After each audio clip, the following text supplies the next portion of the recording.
Ayatollah Ali খামেনির মৃত্যুতে শোক, শ্রদ্ধা আর স্মৃতিচারণের মধ্য দিয়ে শেষ বিদায় জানাচ্ছে ইরান। প্রয়াত সর্বোচ্চ নেতার রাষ্ট্রীয় শোক মিছিলে অংশ নিতে ভোর থেকেই কালো পোশাক পরা লাখো মানুষ রাজধানীর রাজপথে জড়ো হন। প্রায় ১০ থেকে ১২ ঘণ্টা ব্যাপী চলবে এই কর্মসূচি।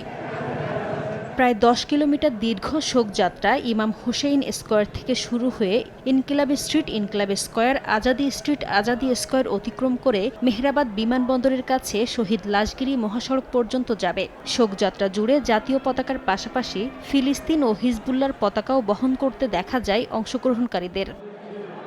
মঙ্গলবার আয়াতুল্লাহ আলী খামেনির মরদেহ কোম শহরে নেওয়া হবে। এরপর বুধবার প্রতিবেশী ইরাকের নাজাফ ও কারবালা শহরে শোকযাত্রা এবং জানাজার আয়োজন করা হবে, যেখানে অসংখ্য মানুষ প্রয়াত সর্বোচ্চ নেতার প্রতি শ্রদ্ধা জানাবেন। পরে মরদেহ ইরানের উত্তর পূর্বাঞ্চলের মাশহাদে নেওয়া হবে।